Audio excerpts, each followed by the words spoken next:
2024 లేదా 25లో డిగ్రీ లేదా బీటెక్ చదివారా? సాఫ్ట్‌వేర్ జాబ్ కోసం ఎదురు చూస్తున్నారా? అయితే కోడ్‌జ్ఞాన్ 100 డేస్ కోర్సులో చేరండి. జాబ్ సాధించండి. ఇల్లు అనేది ప్రతి మనిషికి ఒక ఎమోషన్ అండి. అవును. అందుకే అంటూ ఉంటారు, పెళ్లి చేసి చూడు, ఇల్లు కట్టి చూడు అని చెప్పి. ఇల్లు అని అంటే ఇంకా ఒక్కసారి ఇల్లు కట్టుకున్న తర్వాత తరతరాలుగా అది ఉంటుంది అనుకునేటువంటిది ఒక్కొక్క భరోసా, నమ్మకం. ఎవరైనా సరే అండి, మనకు రెస్పెక్ట్ ఇచ్చేది మన సొంత ఇల్లు ఉందా లేదా అనేటువంటి దాని మీదే.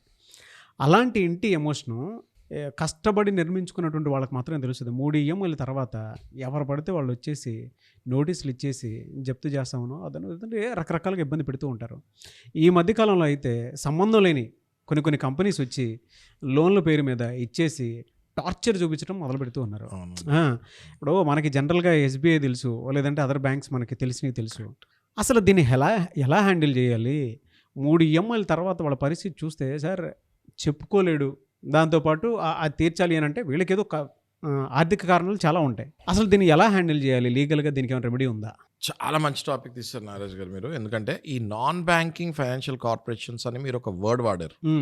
అది మెయిన్ ఇవాళ మన దీంట్లో డిస్కషన్లో దాని గురించి మాట్లాడదాం. ఎస్బీఐ అంటే అందరికి తెలుసు, సరే ప్రైవేట్ తీసుకున్న ఐసిఐసిఐ తెలుసు, హెచ్డిఎఫ్సి తెలుసు, కొన్ని బ్యాంక్స్ యాక్సిస్ ఇట్లాంటివి తెలుసు, కొన్ని కోటక్ ఇట్లాంటివి కూడా తెలుసు. ఎన్బిఎఫ్సిలో కూడా మీరు తీసుకుంటే కొన్ని ప్రసిద్ధమైనవి కొన్ని ఉన్నాయి. ఒక 5 నుంచి 10 వరకు మనం గుర్తుపట్టగలుగుతాం.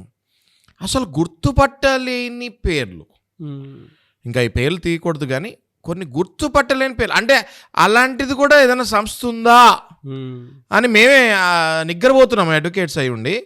సార్ ఇక్కడ ఎక్కడ తీసుకున్నారు మీరు లోన్ అని అడుగుతాం కదా ఎవరు వచ్చినా ఫస్ట్. అసలు వాళ్ళు చెప్పే పేర్లు ఏంటుంటే మాకు ఫ్యూజ్లు అవుట్ అవుతున్నాయి.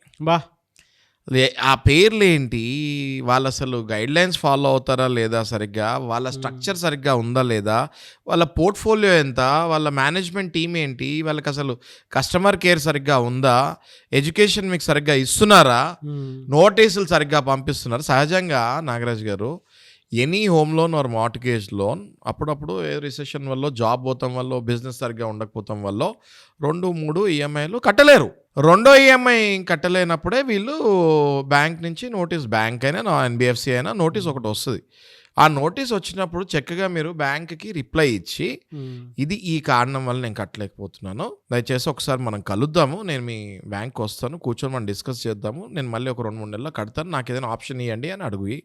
బ్యాంక్ మేనేజర్ దగ్గరికి వెళ్ళి బ్యాంక్ మేనేజర్ ఆ పైన జోనల్ దగ్గర అప్రూవల్ తీసుకుంటే కోర్టు వరకు వెళ్ళే అవసరము 2 ఉండవు.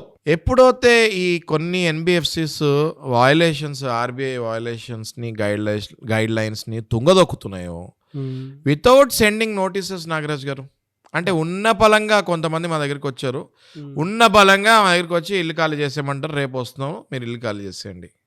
అట్లా ఎట్లా కుదురుతుంది? ఎలా సార్? అంటే నిజంగా విపరీతమైన ధోరణి ఉంది వాళ్ళ. మా దగ్గర లోన్లు తీసుకున్నప్పుడు బాగుంటారు కానీ మళ్ళీ మేము తిరిగి వచ్చి అడిగేటప్పటికి మీకు నొప్పి వచ్చిందా అని చెప్పేసి చాలా అసభ్యంగా, చాలా ఆడపిల్లలు ఉంటారా లేదా అనేది కూడా చూడరు. చాలా కరెక్ట్ మీరు చెప్పేది, అసభ్యంగా మాట్లాడతారు. ఏ యాక్ట్ కిందకి వాళ్ళని మనం రెమెడీ కిందకి తీసుకొచ్చి అంటారు సార్? అసలు దేర్ ఆర్ 2 థింగ్స్ అండి నాగరాజ్ గారు. వెన్ వాళ్ళు మీ మనోభావాలు దెబ్బతీసి మీ పరువు తీస్తే డెఫినెట్గా మీరు కంపెనీ మీద డిఫమేషన్ కేసు వేయచ్చు. ఫస్ట్ మీ ఇల్లు ఎలా కాపాడుకోవాలో ఇక్కడ మోర్ ఇంపార్టెంట్ కాబట్టి డిఫమేషన్ కేసుని కొద్దిగా పక్కకు పెట్టినా ఇమ్మీడియట్గా మీరు డెట్ రికవరీ ట్రిబ్యునల్ అనే కోర్టుకి వెళ్ళాలి. దాన్ని బేసిక్గా ట్రిబ్యునల్ అంటారు, సివిల్ కోర్ట్స్, ఫ్యామిలీ కోర్ట్స్ లాగా దాన్ని కోర్ట్ అన్నారు, డెట్ రికవరీ ట్రిబ్యునల్ అంటారు. దానికి ఒక సర్ఫేసీ యాక్ట్ అని ఒకటి ఉంటుంది. Okay, securitisation and reconstruction of financial assets and enforcement of security interest act. Okay, దాన్ని ఏమంటారు? సర్ఫేసీ యాక్ట్ కింద మనం సెక్షన్ 17 కింద కోర్టుకి వెళ్ళి స్టే కావాలి. వీళ్ళు అసలు ఏ రూల్స్ ఫాలో అవ్వలేదు, ఆర్బీఐ పెట్టిన ఏ రూల్ ఫాలో అవ్వలేదు. నాకు 13(2) నోటీస్ రాలేదు అంటే డిమాండ్ నోటీస్ నాగరాజ్ గారు. 13(2) అంటే నాగరాజ్ గారు 60 days టైం ఇస్తారు జనరల్గా. 60 days టైం ఇచ్చి మీరు నాన్ పర్ఫార్మింగ్ అసెట్ కింద డిక్లేర్ అయ్యారు, దయచేసి 60 రోజుల్లో మీరు వచ్చి మా దగ్గర సెటిల్ చేసుకోండి అంటారు. కానీ వెళ్తే ఎవడు పట్టించుకోడు, ఏ బ్యాంక్ వాడు పట్టించుకోడు వెళ్తే. మరి మీరు ఎందుకు పంపిస్తున్నారయ్యా నోటీసు? 13(2)కి రిప్లై పెట్టి మర్యాదపూర్వకంగా ఆ కస్టమరు బ్యాంకుకి వెళ్ళి కూర్చొని మీరు నోటీస్ పెట్టారా, నోటీస్ చూసి మేము వచ్చామంటే ఒక్కటి సరిగ్గా పట్టించుకోడండి. ఇట్లాంటి ఎన్బిఎఫ్సిల్లో బ్యాంకుల పరిస్థితి వేరు నాగరాజు గారు.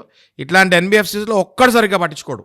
ఇంకా పట్టించుకుంటాం కాకుండా ఎంత లాగితే అంత లాగేసి, ఎంత డబ్బులు ఆ జోబులో ఉన్నాయో అంత జబ్బులు లాగేసి 13(4) అంటే నెక్స్ట్ స్టెప్కి వెళ్ళిపోతారు. 13(4)కి వెళ్ళిపోయి నేను ఇల్లు సీజ్ చేసేస్తానని ఇంకో నోటీస్ పంపిస్తాడు. మీరు 13(2) వచ్చినప్పుడే ఒక మంచి అడ్వకేట్ ద్వారా మీరు ఆ బ్యాంక్, ఆ ఎన్బిఎఫ్సి దగ్గరికి వెళ్ళండి. అడ్వకేట్తో పాటు కూర్చొని మీరు డిస్కస్ చేయండి. ఏది ఉన్నా నన్ను ఎన్పిఏలో నుంచి బయటకు తీస్తావా, నన్ను నాన్ పర్ఫార్మింగ్ ఎసెట్ డిక్లేర్ చేసావు, నన్ను ఇవాళ ఒక 3 ఈఎంఐలు కట్టమంటున్నావు, నేను కడతానికి వచ్చా, నేను కడతా, నన్ను నాన్ పర్ఫార్మింగ్ నుంచి తీస్తా అంటే నాకు లెటర్ రాసి నేను కడతా. ఒక గ్యారంటీ లేకుండా ఉన్న డబ్బులు కాస్త మీరు కట్టేసి తెల్లారి మళ్ళీ వాళ్ళు 13(4) అంటే నెక్స్ట్ సీజింగ్ అంటే ఇల్లు సీజ్ చేసే నోటీస్ పంపించి ఆ తర్వాత మనం మళ్ళీ స్టేకి పరిగెత్తి మళ్ళీ అక్కడ ఖర్చు అయ్యి ఇట్లా ఆగమాగం అయిపోకుండా ఫస్ట్ మీకు డిమాండ్ నోటీస్, నేను అందరికీ రిక్వెస్ట్ చేసేది ఒకటే, ఈ ఇల్లు పర్టికులర్గా ఇళ్ల లోన్లు ఇదంతా మీరు ఇందాక అన్నారు ఇది ఇమోషనల్ అని. ఓకే, ఇల్లుకు సంబంధించింది చాలా ఇమోషనల్, రైట్? ఎప్పుడైతే ఫస్ట్ నోటీస్ వస్తుందో నాగరాజ్ గారు, ఫస్ట్ నోటీస్ వచ్చినప్పుడే మీరు ఒక అడ్వకేట్ దగ్గర రండి, వెళ్ళి నాన్ పర్ఫార్మింగ్ అసెట్ నుంచి బయటకైనా రండి, వాళ్ళ పద్ధతి ఎలా ఉందో చూడండి బ్యాంక్ వాళ్ళది. లేదు అంటే నెక్స్ట్ నోటీస్ వచ్చే వరకు ఆగండి, వాళ్ళ పద్ధతి బాగాలేకపోతే నెక్స్ట్ నోటీస్ రాగానే బ్యాంక్కి వెళ్ళి స్టే తీసుకోండి. స్టే తీసుకున్న తర్వాత ముందుకు వెళ్ళాలో అడ్వకేట్ మిమ్మల్ని గైడ్ చేస్తారు. Very good info sir. Thank you అండి. Thank you so much. Thank you.